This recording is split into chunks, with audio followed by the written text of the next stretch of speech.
Thank you.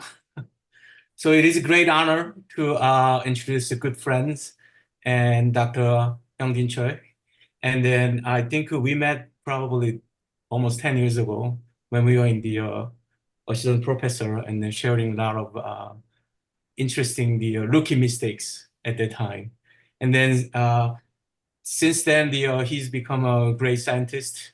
And then in the field of neuroscience and the metabolism and then the obesity, other uh, using a variety of different model. So Dr. Choi's got an MD PhD in the Seoul National University, and then he did the working as the physician, working on the obesity and then diabetes. I think that's the where he got interested about the metabolic disease, and then he took an interesting path actually. Most of people just focusing on the diabetes and then treating patient. He was thinking to, I think he was thinking, what is the everything behind all these changes, not just the drugs and changing the insulin signaling and other. So he got into that's where he got into the brain. So then he got into the really deep down to understanding how actually our the eating behavior is actually the major contributor to the changes of our metabolism, and then eventually understanding metabolic disease. And then he using recently he did a lot of great works using the from the mouse to the non-human primate and the primate, and then the even toward the humans. And then I think some of you guys know that he's doing a lot of outreach works, so you can easily find him on YouTube and then a lot of others the public domains. So, and then but today's I hope that he's give us the more scientific and then particularly focusing on the neuroscience to give us the great seminars about. Without further ado, I'm introducing Dr. Choi. Thank you for coming. Thank you. Thank you for a kind introduction. Can you see the slide? Okay, right? Oh, thank you for a kind introduction. Yes, I used to be a doctor treating middle-aged patients. Maybe some of you could be one of our patients. But now I move into the field of neuroscience to find what neural components drive rodents or our behavior. So, and I want to try to break it down into a few different neural components. That's the part of my talk. Okay. So I will give you an overview. Why do I do this? And break into motivation, satiation, and pleasure. So 2, 3 is published and 4 is not published. Okay. So oh yeah, this is a neuroscience field. So I don't have to do this a lot, but I think cancer or immunology is important thing. But you're gonna die of cardiovascular. Most of you will die within 100 years. And what will you die of? You'll die of heart disease. Yeah, more than cancer or stroke or diabetes or kidney disease. So this heart disease or stroke or diabetes seems to be the most important thing to me, like 20 years ago when I was a doctor. And I also saw that the prevalence was rapid rise. So like 50 years ago, the type 2 diabetes was very rare, but now it's rising rapidly. And this ischemic heart disease or stroke are rising rapidly since recent days. So it's gonna be a more problem for our children and our grandchildren. So I think this is real important problem for the whole mankind. So that was my thought as a doctor then. So cardiovascular disease, okay, remember, we will die of the cardiovascular disease. You and me will die of this.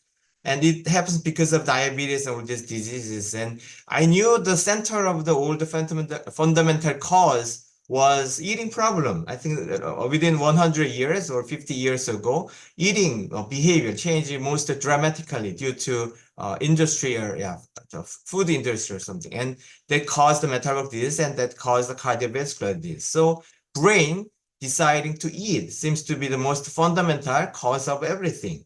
So my plan, my goal, aim it was to find the fundamental cure for the eating problems. So if I find what drives our eating, then we can make good new drugs like Wegovy or other drugs, or the more fundamentally we can make our humankind a better humankind. So like 100 years later, when our grandchildren are there, maybe we will get over this rapid rise of this problem because we understand the neural physiology of eating. Yes, like a tobacco or morphine addiction that we got rid of. Yes.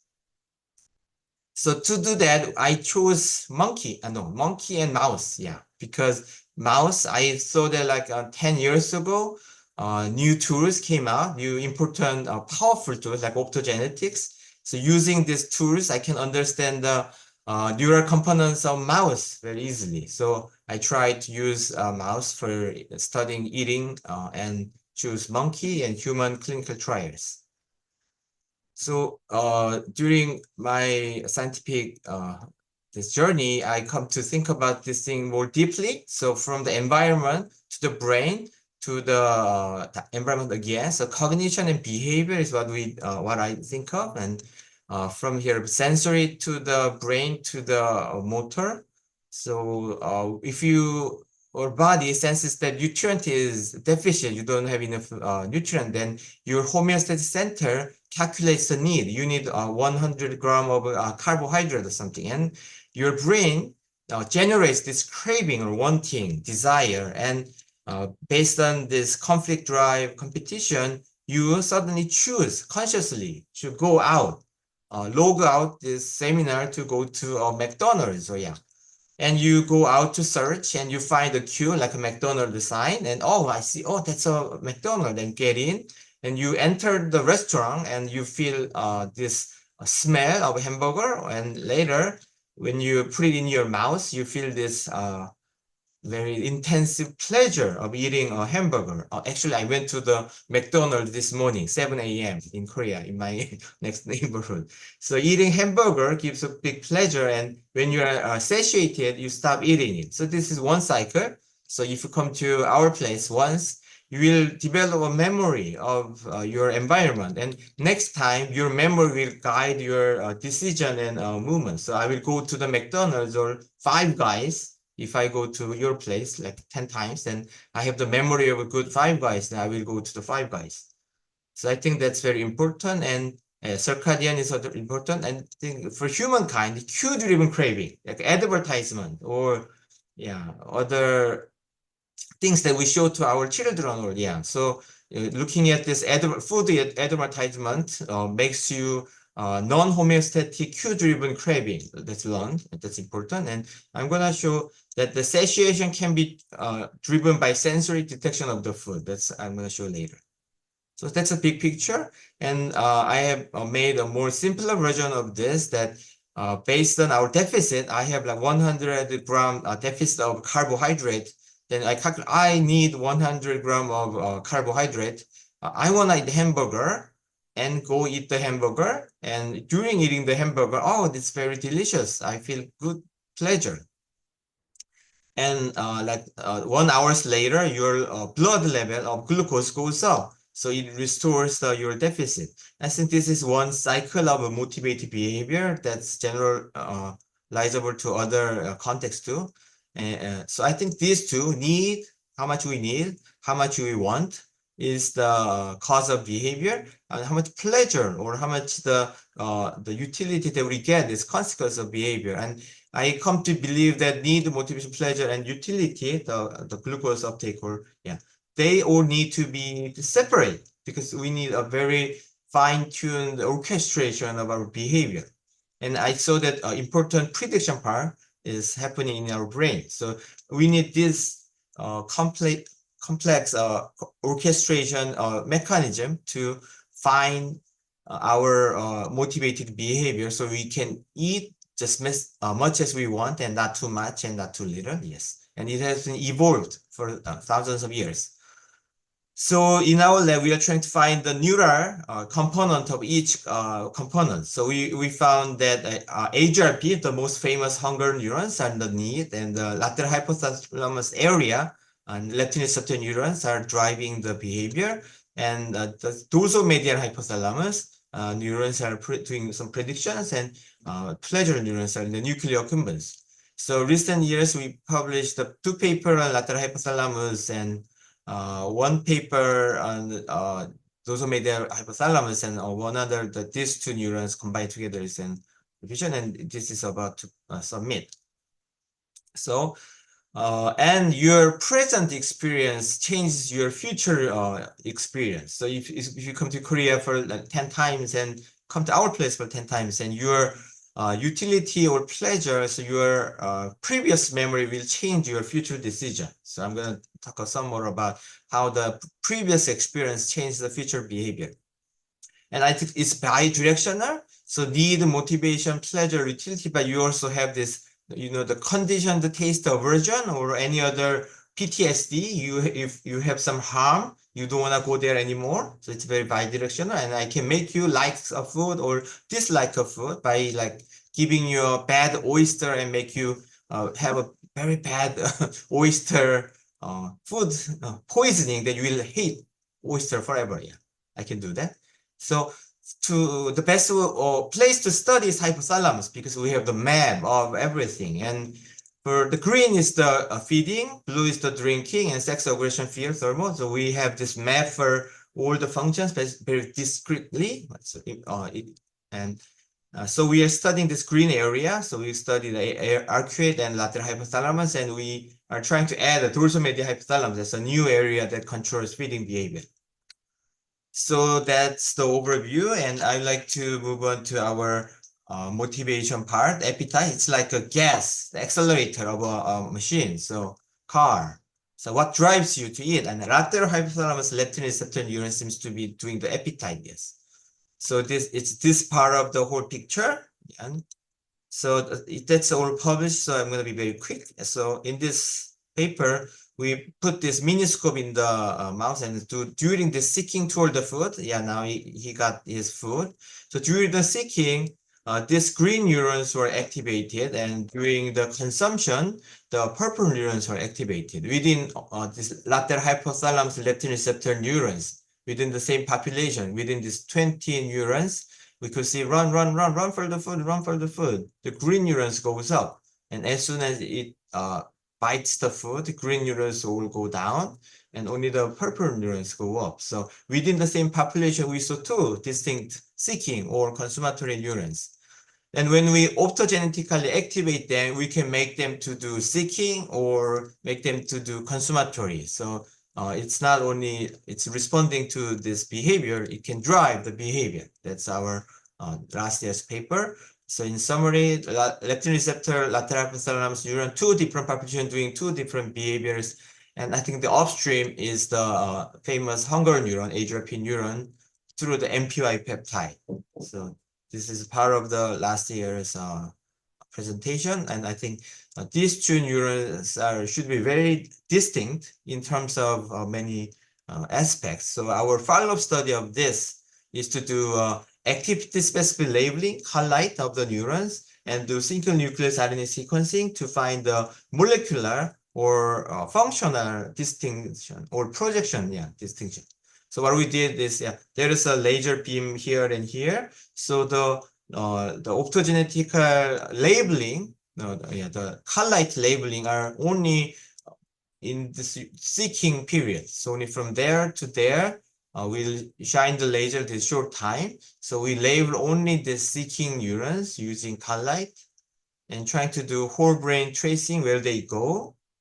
And for the consummatory, we shine the laser only during this consumption period. So only this part, so later part of the neuron. So within the same Cree-dependent population, two distinct behavior activity tagged by activity-dependent tagging. Yeah, that's our ongoing study, and trying to label only this later part. I think only the highlight or very transient tagging technique can do this. Trap, we cannot do this with trap, too blunt.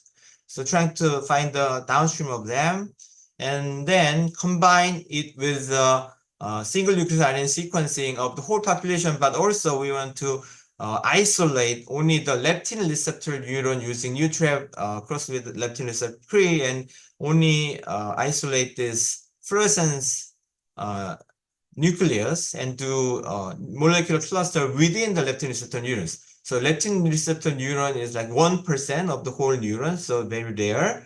So if we do the whole population, we have only a few, but if we enrich only the leptin receptor population, maybe we can have the molecular subcluster of leptin receptor neuron. That's ongoing. Yes. So when we know the molecular cluster and when we know the functional cluster, we can link them by using the molecular marker that we found. That's the ongoing plan.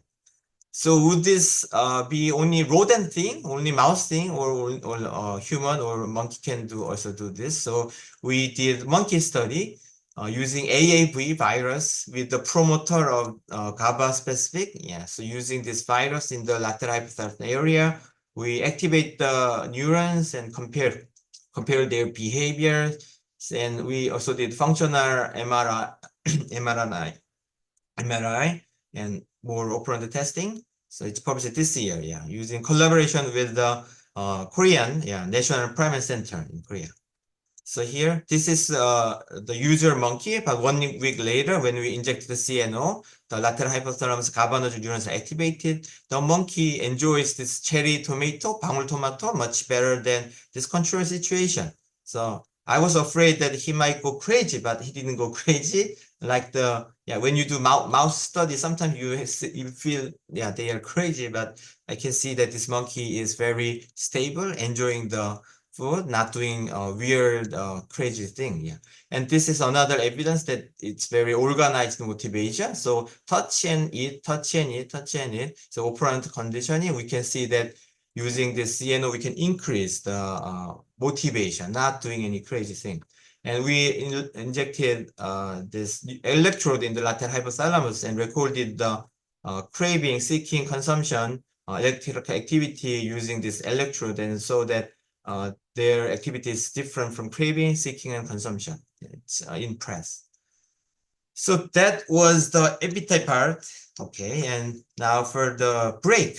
What would be the break? Do we need a break? Yes, I think we need a break. So have a fine control. The car without brake is not useful, right? So we need the brake. So I think the brake is satiation, different from satiety. Yeah, satiation is the 배불러짐, satiation, getting satiated. I think these neurons are doing this satiation. So this, I think part of this is a prediction likewise. So yeah, it's published this year. And the ghrelin is a hunger promoting hormone. So if you before eating, ghrelin goes up and it drives your seeking. And if you initiate your eating within 10 or 20 minutes, GLP-1 is increased rapidly, and it will drive the feeling of the satiation, and it will terminate your eating like in 10 minutes if you start to eat. So your stomach is not full. You have always the room for ice cream or other desserts. So physically, your stomach is okay. The reason you stop eating is more of this GLP-1 rise or other things that driving your satiation. Oh, I had enough. I'm too full. I'm not gonna eat. Yeah. So this GLP-1 is natural hormone that drives the satiation. So it's very smart to make a drug out of this GLP-1 because it's safe way and it's a physiological way to drive satiation. So it decreases your behavior, Wegovy and this Mounjaro. Yes. So the GLP-1s are increased after the meal. The GLP release. And it was developed for diabetes, but now it's used for appetite suppression. So where in the brain does this go? So they published that, fluorescence labeled Wegovy, and so that they go mostly in the hypothalamus or hindbrain, brainstem. Hypothalamus or hindbrain. So because it's large molecule, it cannot penetrate in the BBB that effectively. So only hypothalamus and hindbrain. But the neuronal activation is whole brain. So there is a neural network inside this. But anyway, hypothalamus or hindbrain was the major question that our field had. Where is the major action site of the brain? And I'm gonna try to explain about this phenomena of pre-ingestive sensory satiation. Even just looking at the food or smelling the food or touching the food or tasting in your tongue can make you satiated. It happens to when people cook like a fried chicken or lots of frying or 전부치기, and yeah, you do that too much, you feel the smell of the fried thing too much. Oh, I think I had enough. Yeah, I feel full. So that can be happening. And there is more physiological way of explaining this is we all know about the feedback. Hungry, eat, and feedback. But feed forward regulation is also important. That's preemptive cue driven, sensory cue driven feed forward regulation that that controls the behavior even before it's happening. So it's like a brake of a car. When do you start to press your brake? You start to press brake before the stop sign, right? You don't press brake after the stop sign. So as you see the brake, the stop sign, you press the brake. So it's preemptive brake that gives you fine control of not overshooting. So it has been suggested, reported the feed forward satiation, like sensory satiation of the cues. Thirst is well known too, and the hunger, the taste smell side of the food is also known. So if you gut infuse something or oral infuse something, it was surprised that even gut and oral has a faster dynamics of decrease of thirst and hunger. So sensory detection decreases the thirst neuron or hunger neuron much faster than gut infusion. So yeah, that's very adaptive evolutionarily for like thirst. You can easily understand that as your tongue touches this cold water, you feel, oh, I feel quenched, no more thirst.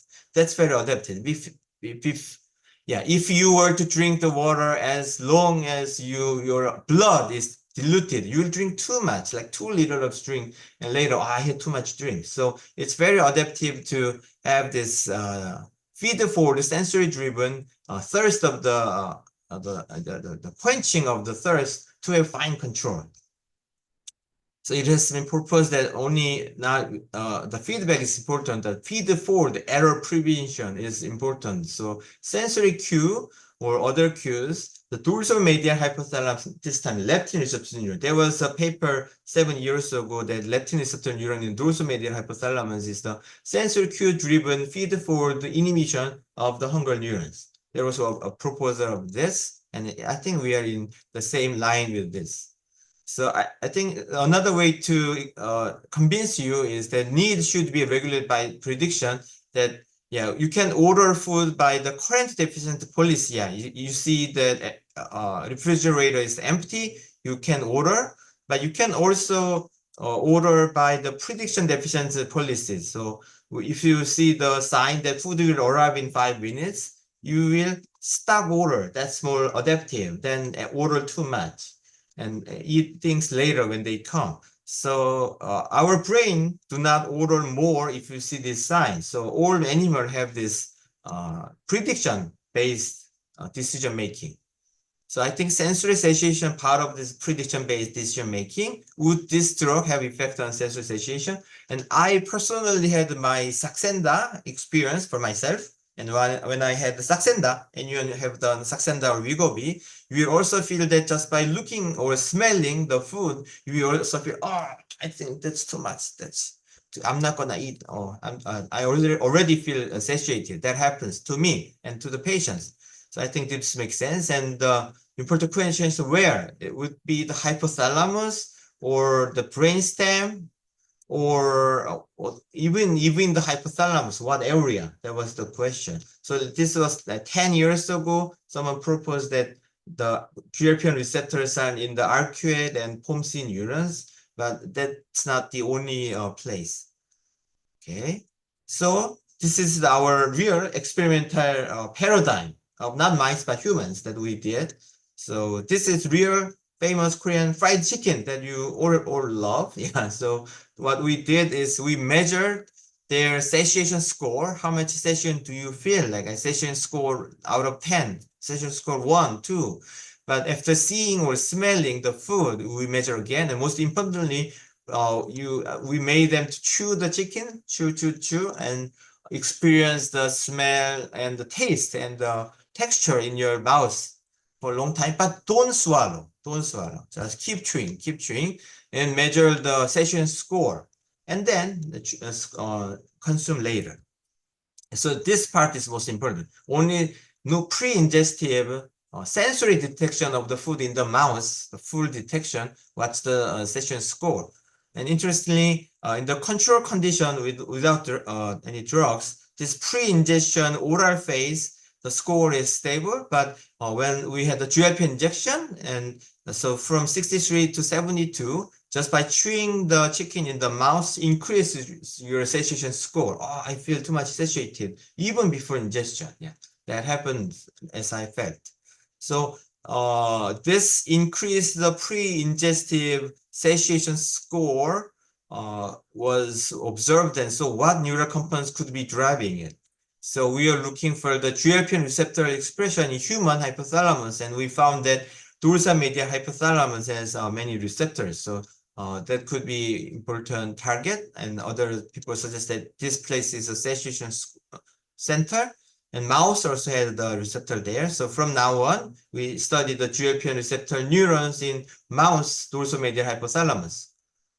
So we are doing the inhibition of this neuron by optogenetics. So when we inhibit these neurons compared to the control, the bout duration are prolonged. They don't get satiated that much. So they eat for longer duration, eat for longer duration.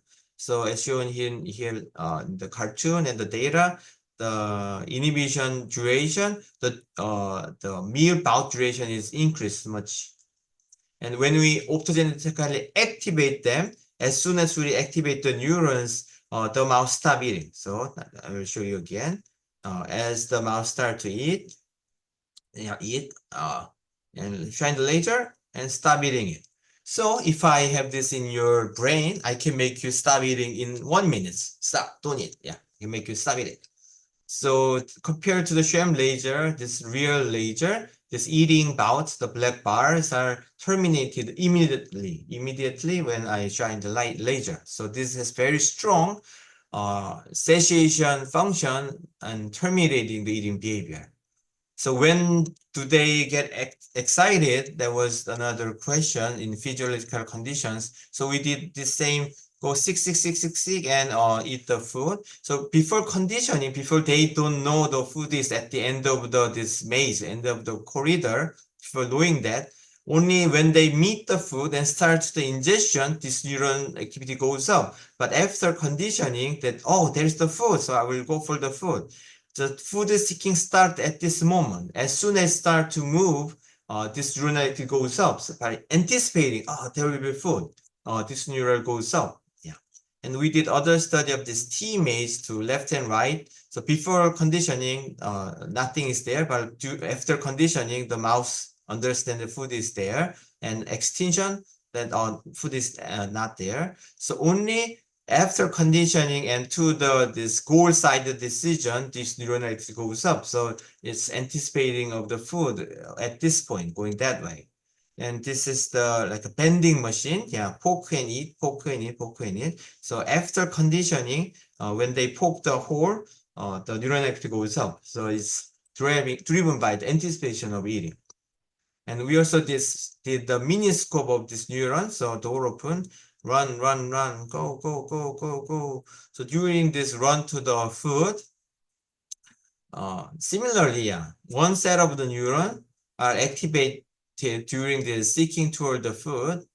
So I think this is a pre-ingestive activation of the food. And as soon as it starts to eat, another set of neurons are activated. So even within the same population, there are two different populations. So two different populations that are activated pre-ingestion or post-ingestion. Yeah, that was the miniscope part. So what about the effect of the drug? So we did the same study for human and mouse. So we did this for human injecting the drug. So we did a similar thing, this pre-ingestive phase using the drug. So compared to the cell line, when you inject the drug, so we have this little slope. At every time you start to eat, there is an increase of the activity as shown you. The injection itself doesn't activate the neuron, but when you inject the neuron, this neuronal activity at the eating phase is much higher. So the slope of the activation much higher when they have the drugs compared to not drugs. So it's sensitizing or facilitating the neural activity, yeah, not directly activating the neuron. That's our conclusion. And the reason I use both mouse and human is because they all have different uh, advantages. Yeah, mouse, I can insert the optic fiber and record things. But humans, they report their emotional feelings. How much, why do they stop eating it here? Because of satiation. So that by using these two animal models, we show that this increase of satiation symptom or psychology is driven by this neuron. That was our conclusion. And we try to look for the downstream of this neuron using brain clearing and imaging. And at that moment, that's maybe let me share like personal journey. Last year, about this time, I went to this ingestive meeting, and I saw a poster with the same conclusion, almost the same conclusion. The title was similar, almost same. So, competitor, wow, what should I do? Or should I submit faster? But I saw that the methods were different, even the same conclusion, but different methods. So I suggest to Kevin Williams in UT Southwestern, how about collaboration? We have the human mouse data, you have mouse and brain slice data. Let's do a joint paper. Yes. And then, yeah, he could said no and submit faster, but we decided to combine the two things. And this year, yeah, we got this published with Kevin Williams, the same paper. So during like 5 months, we had this tight collaboration, joining the data together. So this is the Kevin Williams studies. He did mostly this brain slice study that I cannot do. So he showed that DMA-GLP receptor is upstream of this famous ARC-AGMP MPI neurons, and he had this mouse study of chemogenetics that we did not do. And he had this two-site chemogenetics and drug injection studies to show that the liraglutide effect can be inhibited by chemogenetically inhibiting this circuit. So it was nice data that can be combined. And he had this beautiful image that injecting virus in the DMH and imaging the ARC, that this DMH neurons axons are coming down here, and they get connected to this AGRP famous neurons. So upstream, showing structurally upstream of the neurons. So by doing this, we show that this dorsal medial hypothalamus GLP-1 receptor neuron is the upstream of the AGRP neuron, and it has the receptor of the GLP-1. So if you inject the drugs, these neurons are sensitized, facilitated by and show this sensory-driven satiation effect both in mouse and humans. That was the conclusion of this study. And maybe let me quickly show you unpublished ongoing data of the pleasure. What's the goal of our eating? So it's this part. It has many data, but let me be quick. So we also did the 5-photometric optogenetics and more mechanisms. And so the background is that, yeah, previous experience are stored, your memory is stored, and it changes your behavior for the next time. So where does your memory is stored? How is it stored?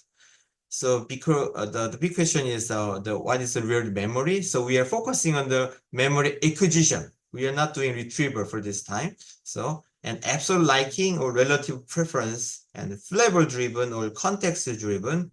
And we are trying to study the current value, the US, the unconditioned stimuli based or conditioned stimuli based, Q based, comparing these two. So I think nuclear occupants is the important place for pleasure. So, and there was a paper showing that there is an MPY producing neuron in the nuclear occupants, only 1 or 2 papers that show that so there could be MPY receptor neuron in the nuclear occupants that drives a palatable food intake. So, and we were interested in this MPY neurons in the nuclear occupants. That's not studied. One of the interneurons, yeah, but not studied much. So we did the activity monitoring, And we saw that the water liver do not excite them much, but only high fat diet excite this neuron that much. So this is the first kind of study that we do in our lab. We do this first and see if this happens, then we proceed. Yeah. So palatable food driven activity. So chow, we get excited, but high fat diet also excited. And this was most striking to us because usually hypothalamus neuron, fasting versus fat is very important. Always fasting is much higher, but here internal state effects is not there, but only palatable value effect. So it doesn't matter if the animal is fasted or fat, only giving the sugar or high fat diet, you have higher response, very opposite to the hypothalamus neurons.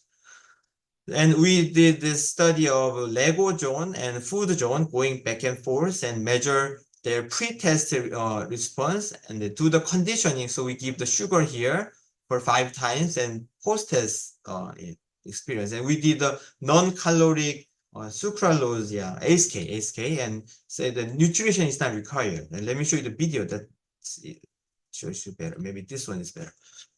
So before conditioning, so this may mean nothing. Yeah, that's just red, stupid red score. Doesn't mean anything. So nothing happens when they enter this zone during this pre-conditioning period.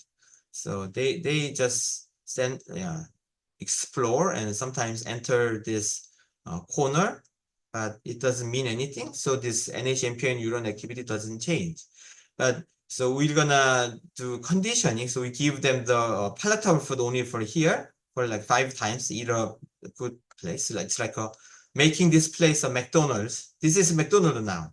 So this is the fun part, amusement part. Nothing happens in this fun part.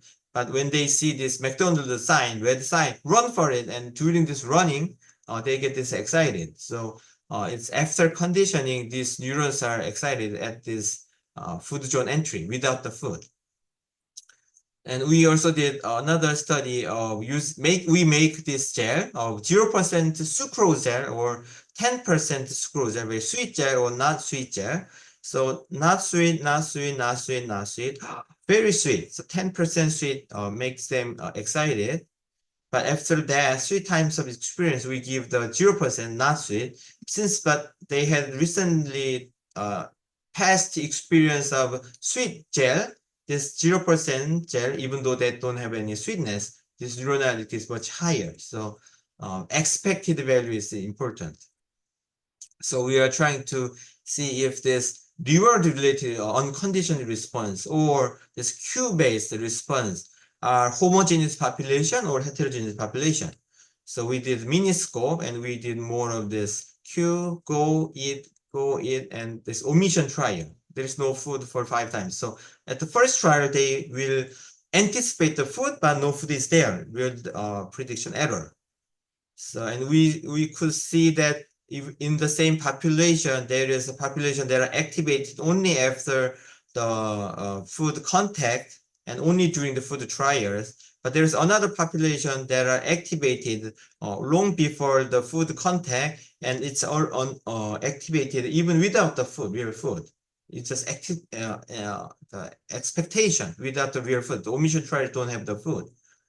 So let me show you in video. So, okay, go. During this go, this expected value neuron goes up. When they meet the food, this current value neuron goes up. Yeah, so we see these 2 distinct population. So going there doesn't, do much. Okay. And for the omission trials, so they have these 5 omission trials. So the first trial, they expect that food is there. So this is only the expecting neuron. So you look at these neurons. So 1 failure, second failure, they are a little less. So they have 2 prior experience of not getting the food. Now 3 experience of not getting the food. Now it's 4th trial. And it's getting update, flexibly update. And 4 failure, now 5th time. Okay, now the neuron knows that food is not there that much. So the neuron goes up for each trials, it goes down.